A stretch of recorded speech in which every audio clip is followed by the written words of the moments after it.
cette vidéo. Et je vous remercie également d'avoir été indulgent. Vous vous êtes aperçu que les images étaient des images d'amateurs, le montage également. Pourquoi avoir tourné ce film?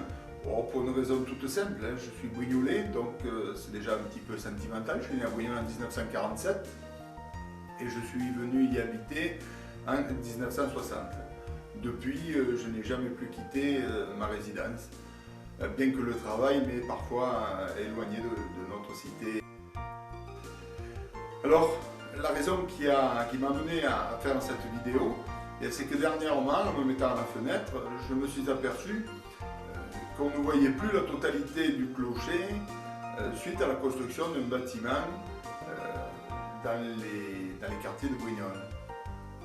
Donc je me suis dit que plus tard, eh bien, d'autres phénomènes se passeront et que pour les générations à venir, il ne sera pas toujours évident d'avoir des images de Brignoles au début de ce 21e siècle.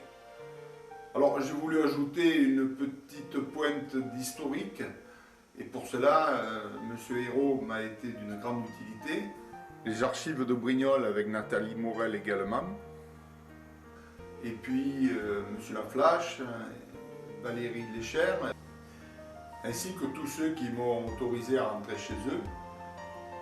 Je tiens aussi, et cela plus particulièrement, à remercier mon ami Gérard Gatt, qui lui m'a accompagné lors d'une grande partie des prises de vue. Et donc merci à tous.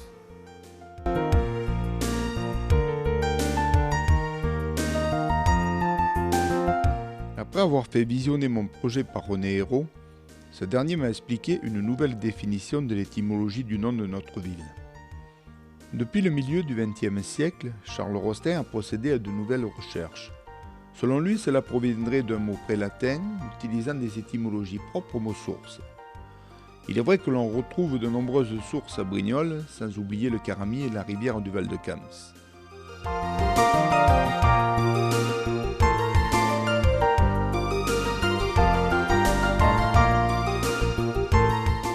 Une grosse difficulté pour tourner ces images, la présence d'automobiles. Je ne les critiquerai pas car je suis moi-même conducteur et me déplace assez souvent dans Brignoles.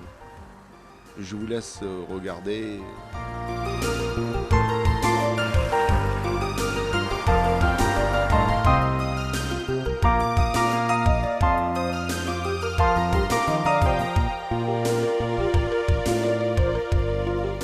Filmer la fontaine des 4 saisons a été très difficile.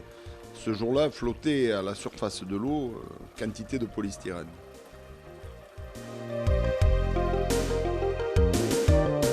Je vous ai parlé dans la vidéo de la fontaine moussue de la place Caramy.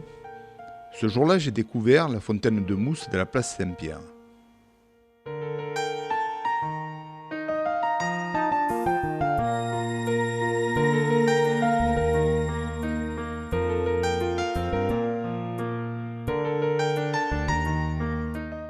Décembre 2003. Je pars avec mon caméscope pour filmer le clocher de Brignoles et voilà ce que je découvre en arrivant.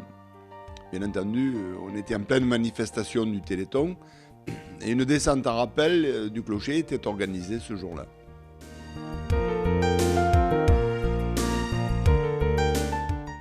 À la suite d'une erreur, j'avais situé les glacières de Brignoles sous le porche que l'on trouve au bas des escaliers blancs. J'étais donc parti pour faire des prises de vue et filmer la maison qui se trouvait au-dessus de cette dite glacière. En descendant, j'ai rencontré quelqu'un de très gentil à qui j'ai demandé s'il savait lui où se trouvaient les glacières.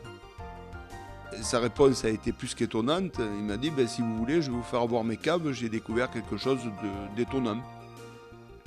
Je vous laisse voir ce que nous avons trouvé ce jour-là.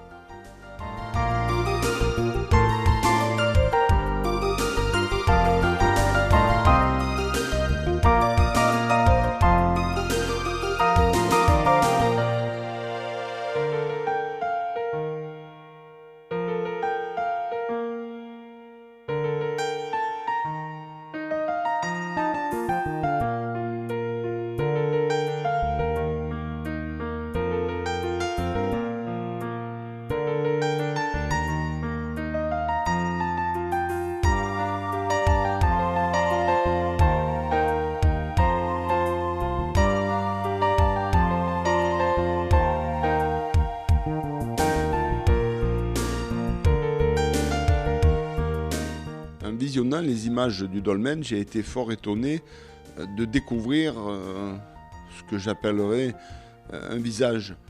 Un visage, je ne suis pas certain d'ailleurs que ça en soit un, mais toutefois, les reflets du soleil ont créé des ombres bien particulières, et voilà ce que j'ai découvert. À vous de juger.